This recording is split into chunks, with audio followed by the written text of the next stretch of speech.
The radiant public school पाली में एक दिन हिंदी की टीचर सुनीता मैडम हिंदी पढ़ाने क्लास में गई। तब क्लास की एक स्टूडेंट ने मैडम से कहा, मैम, आज हमें कहानी सुनना है। उसकी बात सुनकर सभी बच्चे जोर जोर से कहने लगे, प्लीज मैम, आज कहानी सुनाइए। सुनीता मैडम ने कहा, ठीक है, आज मैं आपको एक सच्ची कहानी सुनाती हूँ। लगभग 500 साल पहले हमारे पाली नगर में लखन नाम का व्यक्ति था। वह बहुत ही सीधा साधा और सच्चे दिल का इंसान था। भगवान शिव की पूजा करने रोज रात को मंदिर जाता था और सच्चे मन से पूजा करता था। एक दिन उस मंदिर का पंडित घनश्याम महाराज लखन से कहते हैं, यहाँ सभी गांव वाले सुबह मंदिर आते हैं और तुम रात को मंदिर आते हो, उसके बाद मंदिर बंद होने तक बैठे रहते हो। पंडित जी, जब तक मैं भगवान के दर्शन नहीं कर लेता मुझे नींद नहीं आती, और जब तक भगवान बैठे रहते हैं मंदिर बंद नहीं होता तब तक उन्हें देखता हूँ। मुझे उन्हें देखकर सुकून मिलता है और उनकी कृपा से ही सब अच्छा हो रहा है। तुझे इतना विश्वास है शिवजी पर? हाँ पंडित जी, मेरा विश्वास अटूट है। इसी तरह समय बीत रहा था। एक दिन मंदिर में वहां का मुखिया यशवंत लाल आए और पुजारी जी से बोले, पंडित जी, भोले बाबा ने हमारी पुकार सुन ली। मैंने शिवजी से मन्नत मांगी थी कि मेरे घर में पुत्र रत्न की प्राप्ति होगी तो मैं सोने का शिवलिंग स्थापित करवाऊंगा। आज मेरे घर बेटा हुआ है, इसलिए मैं इस शिवलिंग की जगह सोने का शिवलिंग स्थापित करना चाहता हूँ। मुखिया जी, यह शिवलिंग बहुत पुराना है, हम इसे हटा नहीं सकते, और अगर आपने सोने का शिवलिंग स्थापित कर दिया तब शिवलिंग के चोरी होने का खतरा बढ़ जाएगा। लेकिन पंडित जी, ये मेरा मन्नत था और अब मुझे इसे पूरा करना होगा। अब आप ही कोई उपाय बताइए। ठीक है, मैं गांव वालों से सलाह करके आपको बताऊंगा। आप 2 दिन बाद आइए। रात को पंडित जी लखन से बात करते हैं।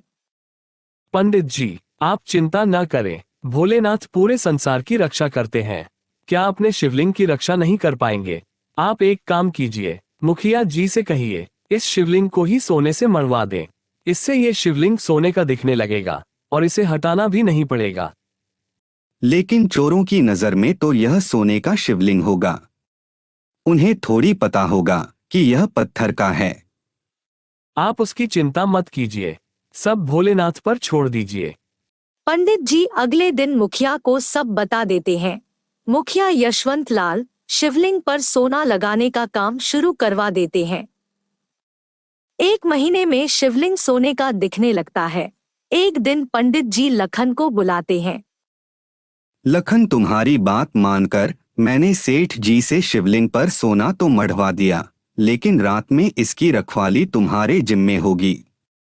पंडित जी, आप चिंता मत कीजिए, आप तो जानते ही हैं, मेरा घर मंदिर के पास ही है। मैं मंदिर का विशेष ध्यान रखूंगा।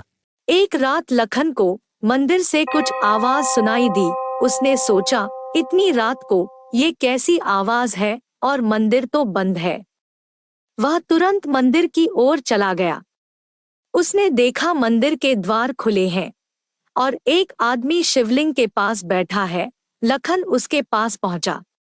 तुम कौन हो और मंदिर का द्वार क्यों खोल दिए हो? क्या तुम चोर हो? नहीं, मैं चोर नहीं हूँ। मैं केवल ये सोना हटाना चाहता हूँ। तुम इस सोने को ले जाओ।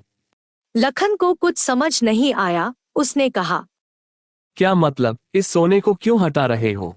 ये सोना तुम्हारे कारण लगा है, इसलिए मैं चाहता हूँ कि यह सोना तुम ही ले जाओ। आप कौन हैं और ऐसा क्यों कह रहे हैं? तभी वह आदमी भगवान शिव के रूप में प्रकट हो जाते हैं। मेरे और मेरे भक्तों के बीच में ये सोने की दीवार खड़ी कर दी है। मेरे भक्त जो भी श्रद्धा से अर्पण करते थे वे इस सोने पर ही रह जाता है, मुझ तक नहीं पहुंच पाता, और न ही मेरे भक्त मेरे दर्शन कर पा रहे हैं। प्रभु, मुझे माफ कर दीजिए, मैं अज्ञानी समझ नहीं पाया। मैं अभी इस सोने को हटा देता हूँ। यह कहकर लखन उस सोने को हटा देता है। भगवान शिव उसे आशीर्वाद देकर अंतर्ध्यान हो जाते हैं। सुबह जब मंदिर खुलता है तो पंडित जी यह सब देखकर लखन से पूछते हैं। लखन उन्हें सारी बात बता देता है। पंडित जी उसी समय मुखिया को बुलाते हैं। भगवान मुझे माफ कर दीजिए, मुझसे बहुत बड़ी भूल हो गई। अपनी जिद के कारण मैंने आपकी पूजा में बाधा डाली। उस दिन से मंदिर में पहले की तरह पूजा होने लगी। सेठ जी ने वह सोना गरीबों में दान कर दिया। अंत में सुनीता मैम ने बच्चों को कहानी का सार बताते हुए कहा कि भगवान हमारे मन के भाव और विश्वास से प्रसन्न होते हैं, न कि सोने चांदी से। हम सभी को सच्चे मन से ईश्वर की पूजा करनी चाहिए। सुनीता मैडम हिंदी साहित्य की ज्ञाता थी। बच्चे उनको बहुत पसंद करते थे। वो बच्चों को सिलेबस के साथ साथ नैतिक शिक्षा भी दिया करती थी। कहानी अच्छी लगी हो तो लाइक और सब्सक्राइब बटन को दबाएं।